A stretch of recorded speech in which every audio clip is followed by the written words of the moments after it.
आत्मीय भाइयों और बहनों, आपको पुस्तक 21वीं सदी का संविधान लेखक पंडित श्री राम शर्मा आचार्य पढ़कर सुनाते हैं। 5वां सूत्र, अपने आप को समाज का एक अभिन्न अंग मानेंगे और सबके हित में अपना हित समझेंगे।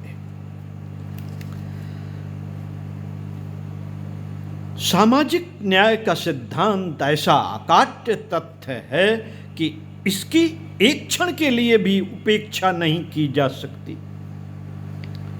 एक वर्ग के साथ अन्याय होगा तो दूसरा वर्ग कभी भी शांतिपूर्वक जीवन यापन न कर सकेगा। सामाजिक न्याय अधिकारों का उपयोग दूसरों की भांति ही कर सकें। दूसरों की बात ही कर सके, ऐसी स्थिति पैदा किए बिना हमारा समाज शोषण मुक्त नहीं हो सकता। 100 हाथों से कमाओ भले ही, पर उसे 1000 हाथों से दान अवश्य कर दो। अर्थात अगणित बुराइयों को जन्म देने वाली संग्रह वृत्ति को पनपने न दो। कोई व्यक्ति अपने पास सामान्य लोगों की अपेक्षा अत्यधिक धन तभी संग्रह कर सकता है जब उसमें कंजूसी, खुदगर्जी, अनुदारता और निष्ठुरता की भावना आवश्यकता से अधिक मात्रा में भरी हुई हो। जबकि दूसरे लोग भारी कठिनाइयों के बीच अत्यंत कुत्सित और अभावग्रस्त जीवन यापन कर रहे हैं, उनके बच्चे शिक्षा और चिकित्सा तक से वंचित हो रहे हो, तब उनकी आवश्यकताओं की ओर से जो आंखें बंद किए रहेगा, किसी को कुछ भी न देना चाहेगा, देगा तो राई रत्ती को देकर पहाड़ सा यश लूटने का ही अवसर मिलेगा तो कुछ देगा। अगर उसका पहाड़ जैसा यश लूटने का अवसर मिलेगा तो कुछ देगा। ऐसा व्यक्ति ही धनी बन सकता है। सामाजिक न्याय का तकाजा यह है कि हर व्यक्ति उत्पादन तो भरपूर करे, पर उस उपार्जन के लाभ में दूसरों को भी सम्मिलित रखे। तब सब लोग मिलजुल कर खाएं, जिएं और जीने दें। दुख और सुख सब लोग मिल बांट कर भोगें। यह दोनों ही भार यदि एक के कंधे पर आ पड़ते हैं तो वह दबकर चकनाचूर हो जाता है, पर यदि सब लोग इन्हें आपस में बांट लेते हैं तो किसी पर भार नहीं पड़ता। सबका हित, सबका चित्त हल्का रहता है और समाज में विषमता का विष भी उत्पन्न नहीं हो पाता। मित्रों, जिस प्रकार आर्थिक क्षमता का सिद्धांत सनातन और शाश्वत है, उसी प्रकार सामाजिक क्षमता का, मानवीय अधिकारों की समता का आदर्श भी अपरिहार्य है। इसको चुनौती नहीं दे सकते। किसी जाति, वंश या कुल में जन्म लेने के कारण किसी मनुष्य के अधिकार कम नहीं हो सकते और न ऊंचे माने जा सकते हैं। छोटे या बड़े होने की, नीच या ऊंच होने की कसौटी गुण, कर्म, स्वभाव ही हो सकते हैं। अपनी व्यक्तिगत विशेषताओं के कारण किसी का न्यूनाधिक मान हो सकता है, पर इसलिए कोई कदापि बड़ा या छोटा नहीं माना जा सकता कि उसने अमुक कुल में जन्म लिया है।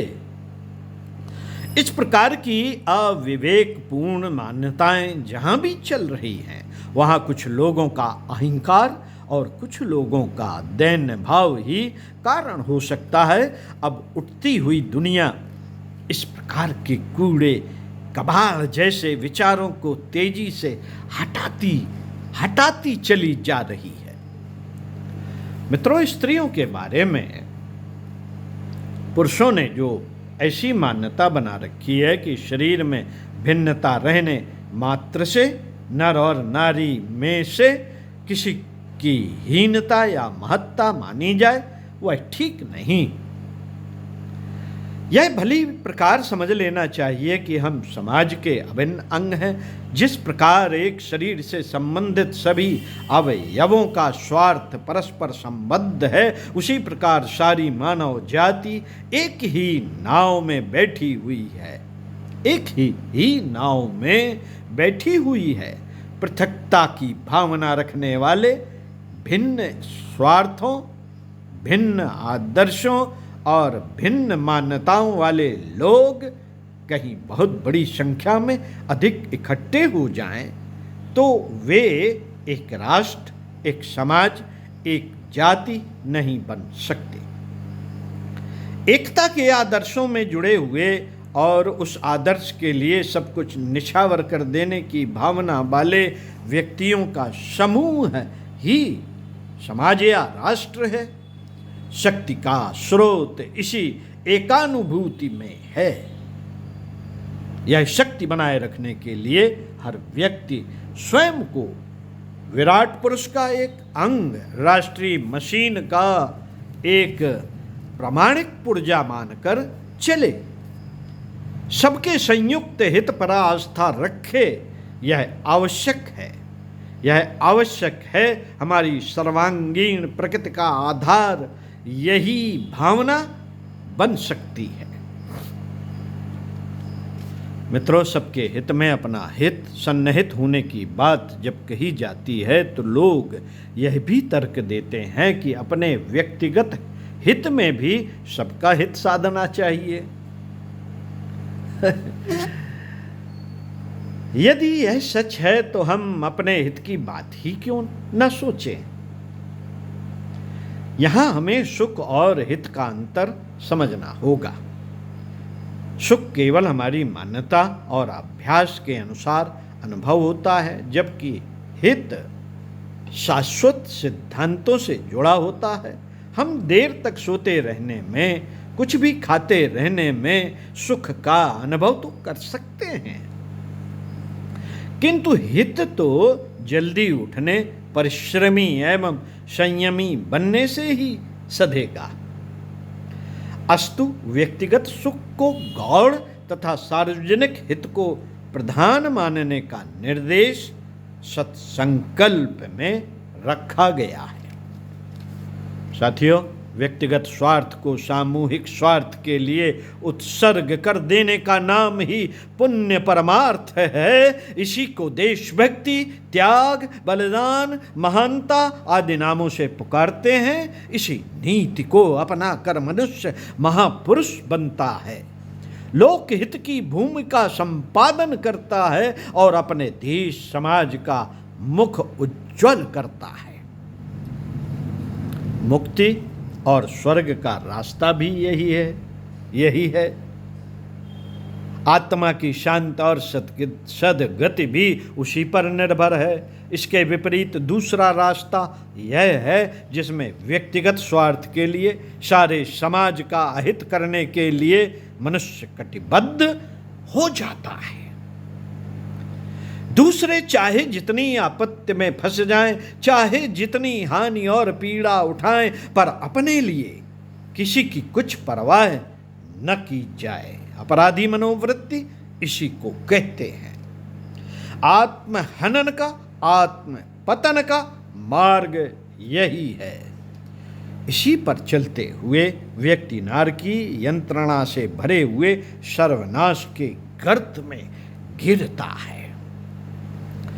साथियों, इसीलिए अपनी सद्गति एवं समाज की प्रगति का मार्ग समझकर व्यक्तिगत सुख स्वार्थ की अंधी दौड़ बंद करके व्यापक हितों की साधना प्रारंभ करनी चाहिए। अपनी श्रेयानुभूति को क्रमशः सुखों स्वार्थों से हटाकर व्यापक हितों की ओर मोड़ना ही हमारे लिए श्रेयस्कर है। भगवान ने, साथियों, भगवान ने मनुष्य को इतनी सुख सुविधा, भगवान ने मनुष्य को इतनी सुख सुविधाएं, विशेषताएं, इसलिए नहीं दी हैं कि वह उनसे स्वयं ही मौज मजा करे और अपनी काम वासनाओं की आग को भड़काने और उसे बुझाने के गोरख धंधों में लगा रहे। यदि मौज मजा करने के लिए ही ईश्वर ने मनुष्य को इतनी सुविधाएं दी होती और अन्य प्राणियों को अकारण इससे वंचित रखा होता तो निश्चय ही वह पक्षपाती ठहरता। अन्य जीवों के साथ अनुदारता और मनुष्य के साथ उदारता बरतने का अन्याय भला वह परमात्मा क्यों करेगा, जो निष्पक्ष जगत पिता, समदर्शी और न्यायकारी के नाम से प्रसिद्ध है। युग निर्माण संकल्प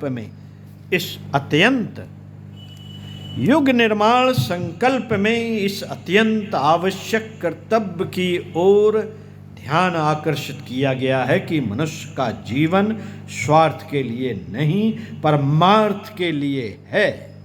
शास्त्रों में अपनी कमाई को आप ही खा जाने वाले को चोर माना गया है। जो मिला है उसे बांट कर खाना चाहिए।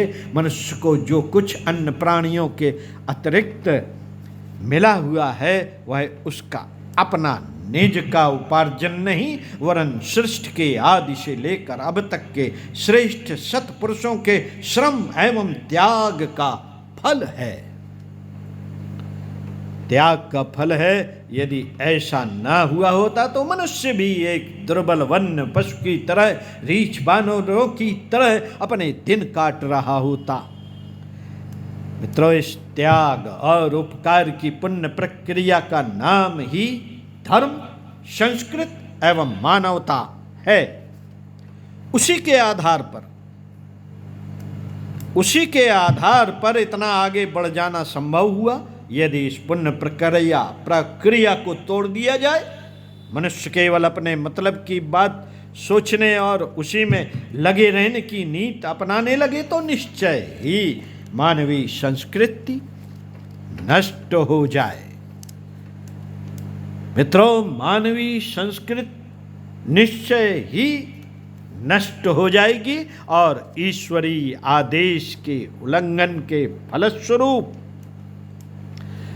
जो विकृति उत्पन्न होगी उससे समस्त विश्व को भारी त्रास सहन करना पड़ेगा। परमार्थ की आधारशिला के रूप में जो परमार्थ मानव जाति की अंतर आत्मा बना चला आ रहा है उसे नष्ट कर डालना, स्वार्थी बनकर जीना निश्चय ही सबसे बड़ी मूर्खता है।